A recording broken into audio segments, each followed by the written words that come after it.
जय सिया राम, जय माता दी। तो साथियों, पीनी एकादशी है, तो उसका व्रत पुण्य फल किस प्रकार होगा मैं आप सभी को बताना चाहता हूँ। सुनिए। अलकापुरी नाम की एक नगरी थी। अलकापुरी नाम की एक नगरी थी। उसमें कुबेर नाम का एक राजा राज करता था। वह बड़ा ही शिव भक्त था। तो उसका जो माली था उसका नाम था हेममाली। हेममाली मानसरोवर से ला करके कुबेर नाम के राजा को वह पुष्प दिया करता था पूजन के लिए, पूजा के लिए फूल दिया करता था।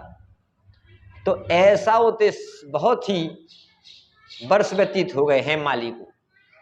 हेममाली महाराजा को पुष्प देता था, क्यों? शिव पूजन के लिए।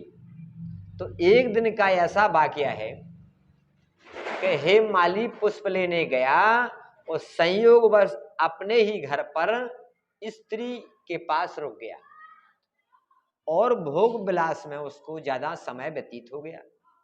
स्त्री के साथ रमण करते करते उसको समय का ज्ञान ना रहा।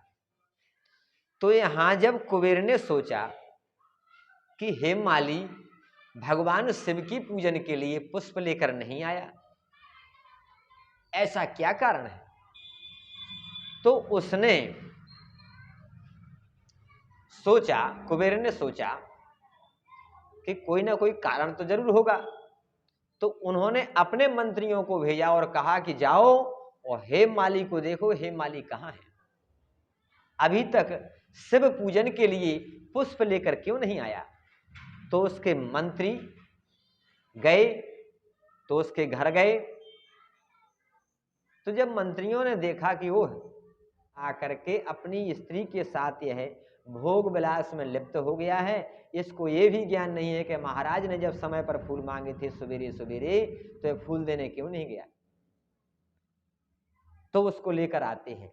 तो यहाँ एक बात आती है कि कुबेर के मंत्री हेममाली को लेकर के और कुबेर के पास पहुंचते हैं। तो कुबेर, अलकापुरी का जो राजा था कुबेर, उसको बड़ा क्रोध होता है। क्रोध से ओंठ फड़कने लगते हैं, लाल आंखें हो जाती हैं और कहता है कि रे दुष्ट पापी, मेरे आराध्य शिव जी का तूने अपमान किया है, क्योंकि समय पर जो फूल लाता था मुझको फूल लाकर नहीं दिए, पूजा मेरी भंग हो गई है।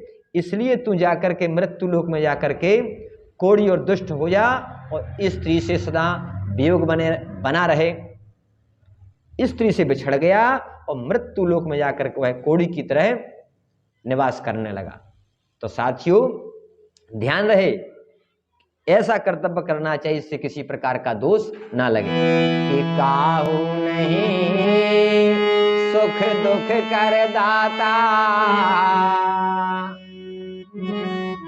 निज कृत कर्म भोगे सब भ्राता। तो कोई किसी का सुख दुख का देने वाला नहीं है, जो जैसा कर्म करता है वैसा उसका फल भोगता है।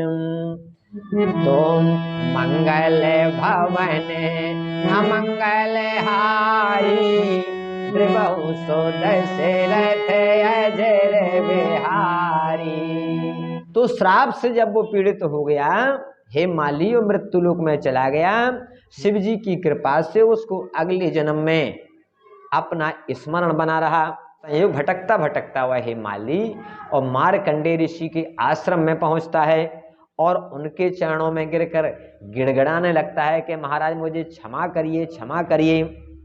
और अपना परिचय देता है कि महाराज मैं अलकापुरी के राजा कुबेर का सेवक हूं और मैं प्रतिदिन पूजा के लिए कुबेर को फूल देता था, शिव पूजन के लिए। एक बार मैं घर पर ही कामासक्त होकर घर पर ही रुक गया, तो कुबेर ने मुझे श्राप दे दिया। तो मार्कंडेय जी कहते हैं कि तूने मेरे सन्मुख आकर के सत्य बोला है, इसलिए मैं तुझे तेरे उद्धार का एक व्रत बतलाता हूं। यदि तू आषाढ़ मास के कृष्ण पक्ष में योगिनी नाम की एकादशी का व्रत करेगा तो तू समस्त पापों से मुक्त हो जाएगा। तो जब ऐसा ऋषि ने कहा तो हे माली हाथ जोड़ करके नतमस्तक हो गया, प्रसन्न हो गया।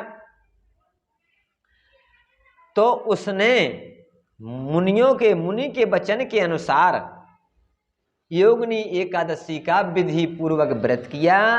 व्रत के प्रभाव से वह पुनः बिछड़ी हुई उसकी स्त्री मिल गई। जो फल 88,000 ऋषियों के भोजन कराने से फल प्राप्त हो जाता है, इसके व्रत से समस्त पाप दूर हो जाते हैं, वो यही फल प्राप्त हो जाता है। मार्कंडेय ऋषि कहते हैं कि एकादशी के दिन संयम, व्रत, तप, योग, झूठ नहीं बोलना चाहिए, किसी प्रकार का कपट नहीं करना चाहिए, किसी प्रकार का अनाचार दुराचार से बचें। और इस दिन अंत में द्वादशी के दिन यानी एकादशी उपवास के व्रत के पश्चात द्वादशी को उत्तम ब्राह्मण को भोजन कराए, उनको दान व पूजन इत्यादि करके उनको विदा करे, तो इसमें कोई संदेह नहीं, उसके हुए सारे काम बन जाते हैं। राजा रामचंद्र भगवान की जय।